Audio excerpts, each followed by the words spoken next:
So the internet is abuzz about the way that Serbia played yesterday against the Americans, and to me, some of the clips that were put out on Twitter and YouTube and everything, it's just basketball, and to me, it fits perfectly with my principles of SABA, small advantage, big advantage, and even Serbia's coach said. That they learned from watching the Spurs play basketball.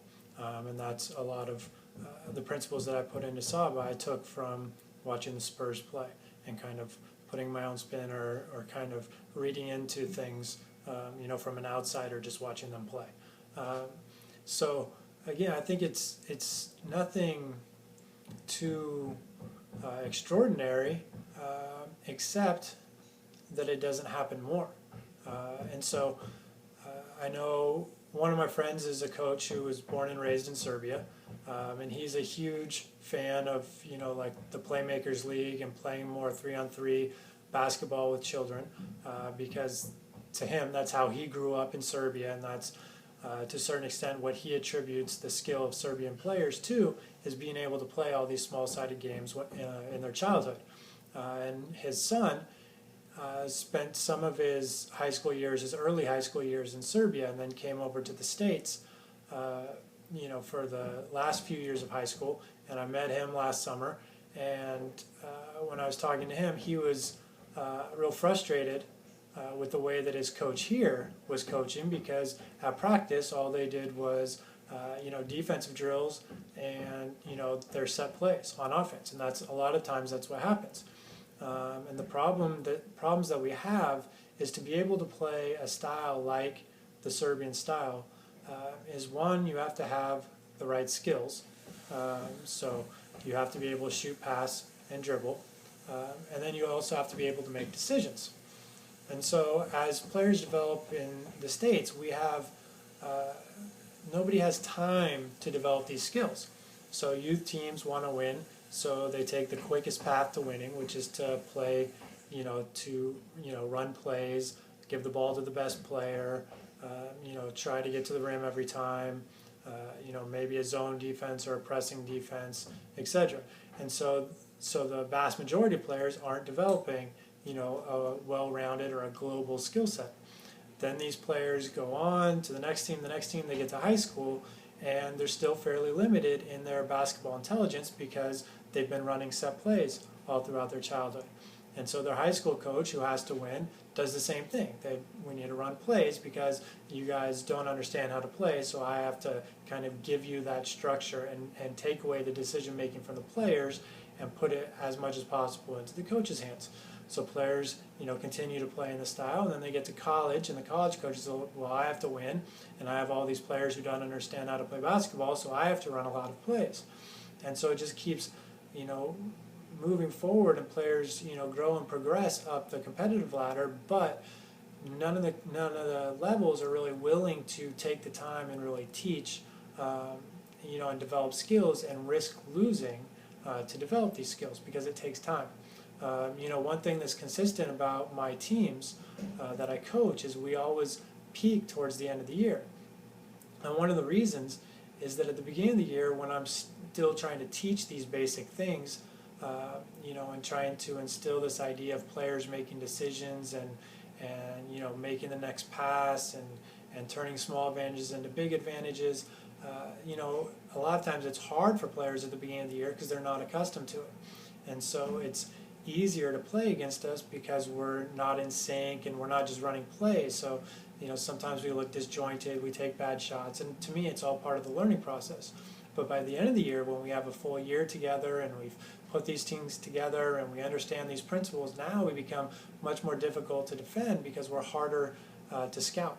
And so typically when you get in a playoff situation and you have more time to devote to an opposition, you can spend more time, breaking up their first or second or third options in given plays. But when we rely less on the plays, it becomes harder to scout and then take those away, because we're simply looking for you to over-rotate in one position, or get you running out for a dynamic one-on-one, as Mike McKay calls it, or something like that. And then when we get in those situations, then that makes us better because now we can make that next pass, and now we go from a small advantage to a big advantage. The more you try to take away something from us, the more it opens up something else. And so to me, that's basic basketball. So some of these possessions with Serbia, the ball is moving quickly, and once they get the defense scrambling, the ball never stops. And I think that's the problem with the way that basketball is kind of taught in the U.S. is when you're running a specific play, the ball stops. So you're running flex, you make that pass from elbow to elbow, and now you have to hold it and wait for a baseline cutter and then the down screen. And so the whole time you're holding the ball. And so in a SABA style system, or the way that Serbia was playing, the ball doesn't stop. It moves, and you catch, and you either go or you dribble, or you pass or you shoot. But you don't once you get that defense scrambling, you don't let them reorganize or get back to neutral. And again, I think the way the players are taught the game and the reliance on plays and the reliance on triple threat position makes it easier to defend players in the U.S. because you don't play off that advantage. So teams get open, they receive a pass, but then they wait, and now the defense resets, and now they have to get open again and again. And when you do that with a shot clock, it makes for very hard offense. That's, to me, what happened to Canada's women's team yesterday, is they didn't play fast enough, and then they would get stuck down in the last 5-8 seconds of the shot clock trying to go against the U.S. defense, and they struggled. And so in the U.S., where we don't have a shot clock in most states, players don't learn to play with tempo and learn to play with pace and learn to differentiate what's a good shot in this situation given our opponent, given the time on the clock and so forth, because, well, they can just hold the ball, and if they don't get a layup, well, we can hold the ball and run through our offense again and again and again and again because there's no time pressure.